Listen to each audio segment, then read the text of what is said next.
Jio politics നമ്മുടെ തുറമുഖത്തിന്റെ ഭാവി പ്രവർത്തനങ്ങൾക്ക് വേണ്ടി നമ്മൾ ഓരോരുത്തരും കുറച്ചെങ്കിലും മനസ്സിലാക്കുന്നത് വളരെ നല്ല കാര്യമായിരിക്കും.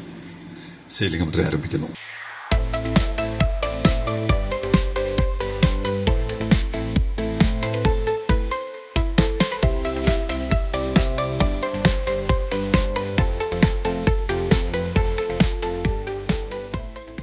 നമ്മുടെ കടലുകളും കപ്പലുകളും ആഗോള പൊളിറ്റിക്സ്, ജിയോ പൊളിറ്റിക്സിന്റെ നിർണായക വിഷയമാണ്.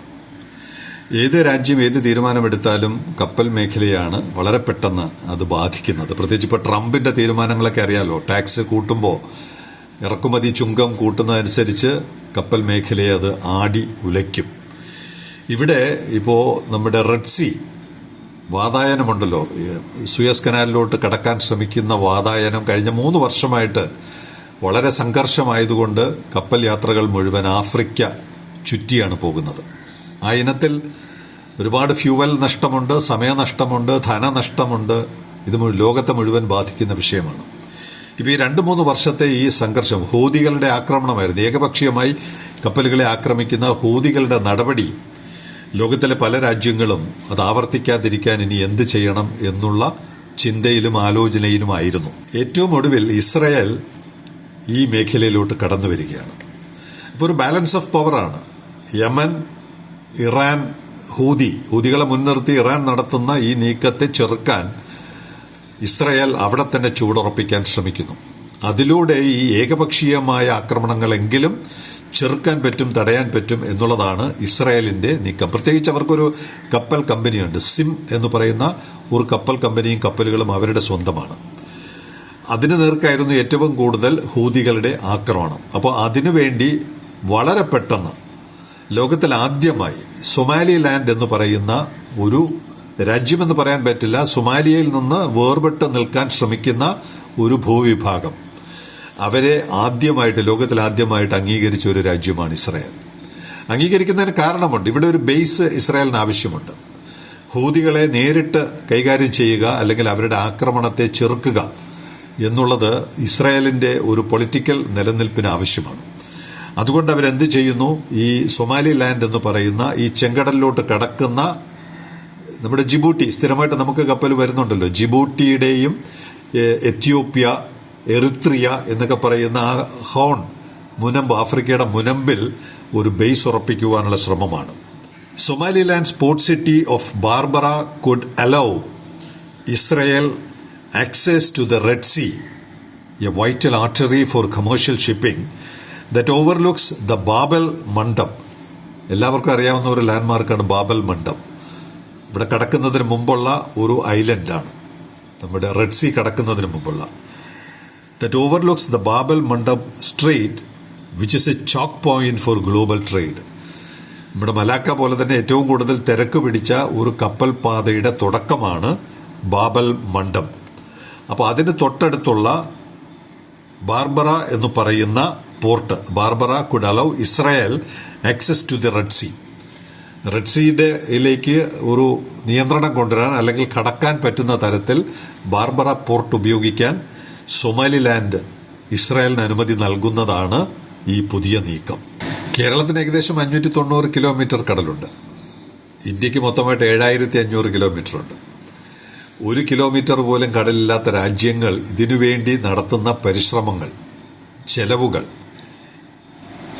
ഇസ്രായേൽ അതിന്റെ ഒരു ഉദാഹരണമായി നമുക്ക് വരികയാണ്. Last year Somaliland signed an agreement, Israel അല്ല, Ethiopia. Last year Somaliland signed an agreement to lease a 20 kilometre stretch of coastline to its neighbour Ethiopia, a close ally and a source of labour for Israel. എത്യോപ്യയും ഇസ്രായേലും തമ്മിൽ വലിയ അടുപ്പത്തിലാണ്. ഇസ്രായേലിന് ആവശ്യമുള്ള ലേബറിനെ supply ചെയ്യുന്നത് എത്യോപ്യയാണ്. അപ്പോൾ എത്യോപ്യയും ഇസ്രായേലും തമ്മിലുള്ള ധാരണയുടെ അടിസ്ഥാനത്തിൽ സൊമാലിലാൻഡിൽ നിന്ന് 20 കിലോമീറ്റർ കടൽ തീരം എത്യോപ്യയ്ക്ക് വേണ്ടിയും ഭാവിയിൽ ഇസ്രായേലിന് വേണ്ടിയും. അപ്പോൾ സൊമാലിലാൻഡിന്റെ ബാർബറ പോർട്ടിന് പുറമെ എത്യോപ്യയ്ക്ക് നൽകിയിരിക്കുന്ന 20 കിലോമീറ്റർ കടൽ തീരം, ഇത് രണ്ടും ഉപയോഗപ്പെടുത്തുന്നത് എന്തിനു വേണ്ടിയാണ്?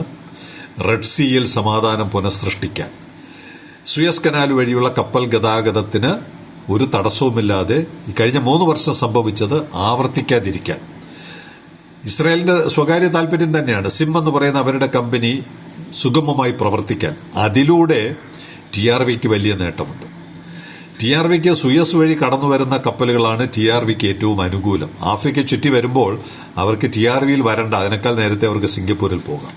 അതുകൊണ്ട് പലതും ചിലപ്പോൾ ആ കാരണം കൊണ്ട് തന്നെ TRV സ്കിപ്പ് ചെയ്ത് സിംഗപ്പൂരിൽ പോകുന്ന നടപടി MSC ചില കപ്പലുകളുടെ കാര്യത്തിലെങ്കിലും സ്വീകരിച്ചിട്ടുണ്ടാകാം.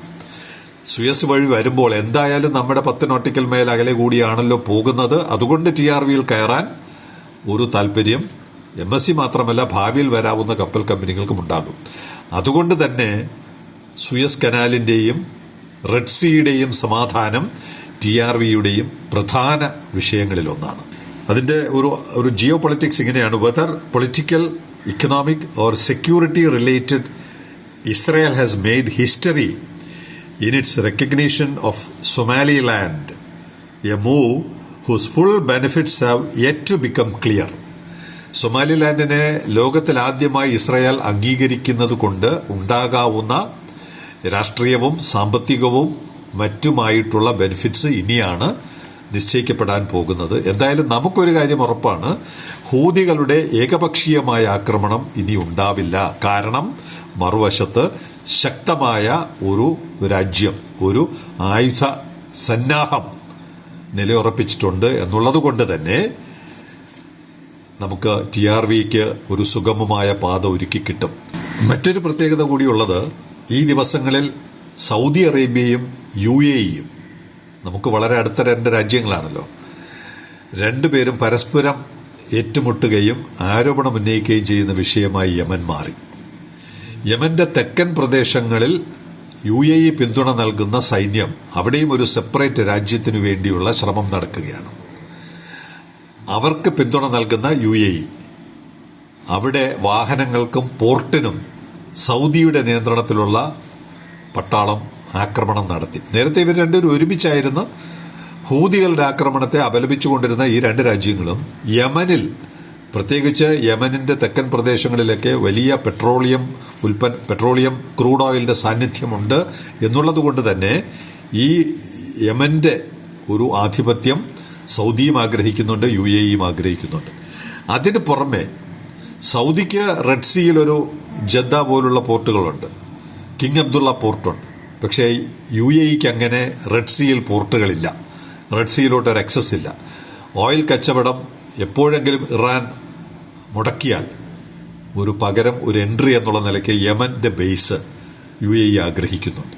അതുകൊണ്ടുകൂടിയാണ് യമനിൽ UAEയുടെ താല്പര്യം. അപ്പോൾ Yemen, UAE, Iran, Saudi Arabia, Israel എല്ലാ രാജ്യങ്ങളുടെയും സാന്നിധ്യം ഒരു സമാധാന അന്തരീക്ഷം സൃഷ്ടിക്കാനാണ് സാധ്യത കൂടുതലെന്നാണ് സെയിലിംഗ് കമന്ററി വിലയിരുത്തുന്നത്.